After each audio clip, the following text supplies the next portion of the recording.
Hello mga mamis, kung wala pa nga kayo naiisip na uulamin ng inyong mga kids, try nyo yung recipe na ito gamit ang ating Veggie Good Breading Mix. Original and of course made with real carrot and malunggay na may crunchaya pa. Yes po, tama ang inyong narinig. It's made from real malunggay and carrot. Kaya kung mahirap pakainin ang inyong mga chikiting ng mga vegetables, ay ito na yun mga mami. Try nyo na gamitin ang ating Veggie Good Breading Mix. Gumamit po tayo ng chicken breast, half kilo at kinat ko na into cubes. At gumamit tayo ng breading mix Veggie Good na half lamang. Ang recipe po natin ay chicken pop. So naglagay din ako ng konting cornstarch para talagang ma-achieve natin yung crunchiness ng ating chicken pop. Optional lang yung paglalagay ng cornstarch mga mamis, pwedeng wala na to. At i-mix na nga po natin maigi para mag-well combine na yung ating Veggie Good Breading Mix dito sa ating chicken at yung cornstarch. At i-rest natin yan ng mga 15 minutes before natin i-fry. Yung breading mix po natin ay may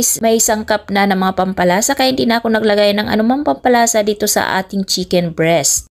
After 15 minutes, magpainit na tayo ng mantika at para makapag-prito na tayo gamit nga ang Nula Cooking Oil, Coconut Oil o diba, hindi po yan sponsor pero baka naman minula pagalawin ng baso. Ayan, mainit na po yung mantika, isa-isa na natin ipiprito para hindi dumikit sa ating kawali. At of course, para ma-achieve natin yung magandang pagkaluto ay kailangan natin bantayan at wag natin hahayaang masunog.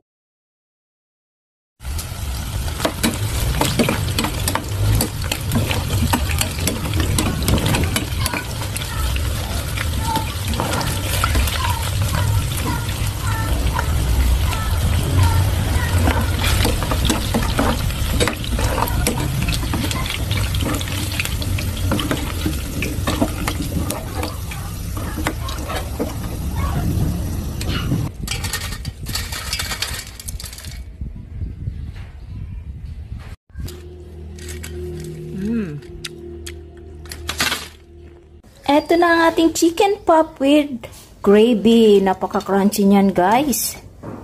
Oh.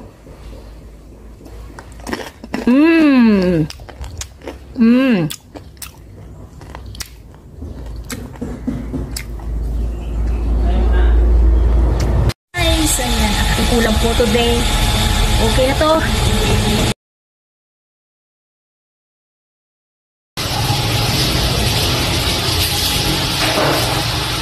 Chicken pop. Ayan. May isa pa. Wait.